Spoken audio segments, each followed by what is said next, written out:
Welcome to another edition of Walnut Grove Cultural Conversations, where Stephen and I sit down and take a moment to look at some things that are going on in our world, around us, and in our culture, and kind of look at it through the eyes of small town local pastors. And one of the things that kind of happens is we live here in the Midwest, in the heart of the Bible Belt, the breadbasket of America, whatever kind of analogy you want to use. The New Bethlehem. Yes. And so one of the things that crops up is this fallacy, this thought of, well, you're just Christian, you're just a pastor, you just go to that church because it's where you were born. Yeah. And so you come across this a lot as a pastor sitting there and trying to think of what are some issues that people might face or some questions that people might face. And so we thought it might be a good time to sit down and have a conversation of, okay, is that true? Am I just a Christian because I was born in the good old US of A, God bless America, thank you Uncle Sam? Yeah. Or would I be Christian because I live in India? Or would I be Hindu because I live in India? Yeah. Or Muslim if you lived in Saudi Arabia. Yeah. And so that's the basic format, right? You hear it oftentimes. It says if you were born in a different culture or born in a different country, you would probably be an ardent worshiper of something else. And while there's an element of that that's true, right? You would be raised in a culture of Islam if you were born in Saudi Arabia. What we have to remember what this is called is the genetic fallacy. And what that means is that just because you were born into a culture doesn't make the beliefs true or false. Right? I can be born in England and think Charles Dickens is a great author or a horrible author. Over and over again. We run into people all the time here in the Bible Belt that just simply don't believe in Jesus. Yeah. But even deeper than that is, I guess, the question of,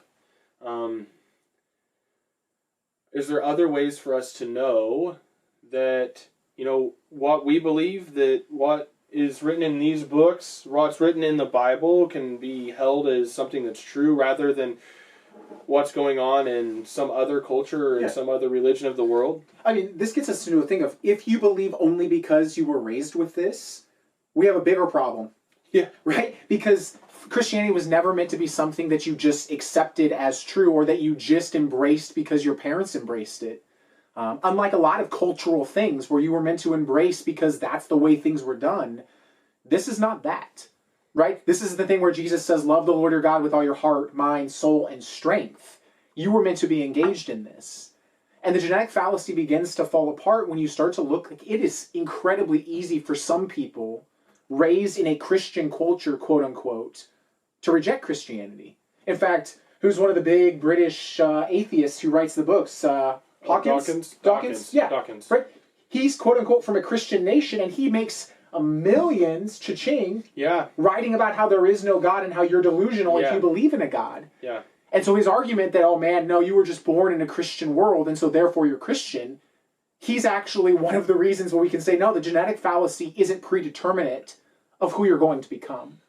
And I think on top of that, something that we can talk about is how from the onset of the very beginning of Christianity, the very beginning of Israel, is this small part within the larger whole. And so you see this picture of it is not mainstream. It took many, many years for Christianity to become...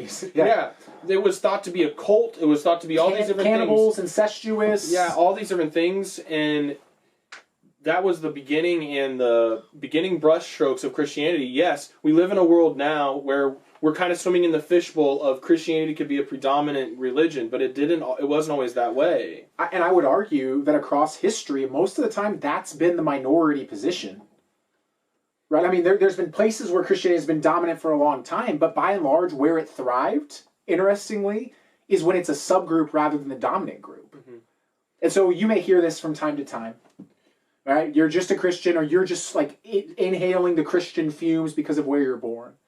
And while you may have more access to a Christian faith because you're born in America, don't confuse access with truth or fiction, really. Yeah, and I think that that's kind of the call to us as we're looking at this through the Christian worldview, through the eyes of two local pastors.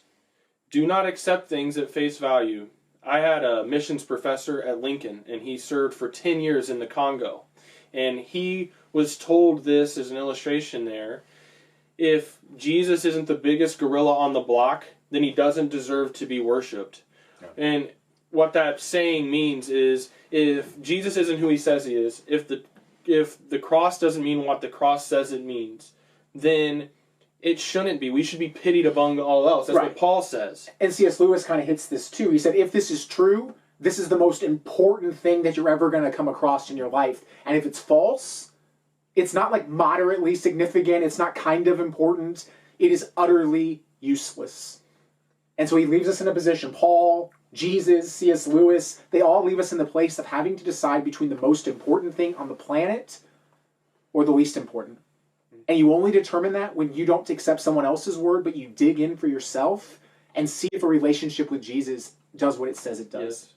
And so we encourage you, dig in, seek it out. A little plug for Room for Doubt. If there's questions that you have, there are websites. There has never been a time in history with more information available to you than right now in this moment. Yeah. So don't allow the lack that you don't know, or that maybe we can't answer it through this format, to be a stumbling block between you and following after God. Seek out the truth. Seek out what's real, and do it for yourself. We want to encourage you to do that. And so when I say Room for Doubt, roomfordoubt.com is a website that people who have questions, people who have written articles or have done different things to kind of address some questions that are pretty prominent.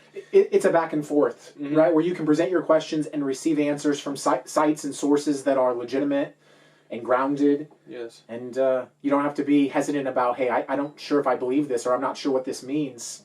It's okay. Yeah. We all have doubts. We all wrestle. But it's in the wrestling that we actually get stronger. Yeah, so that's roomfordoubt.com. I'll put it in the description below. It's #not a sponsor, but I think it's an important place and a thing for us to use. So with that said, we'll see you guys next week, and be blessed. Cheers. Cheers.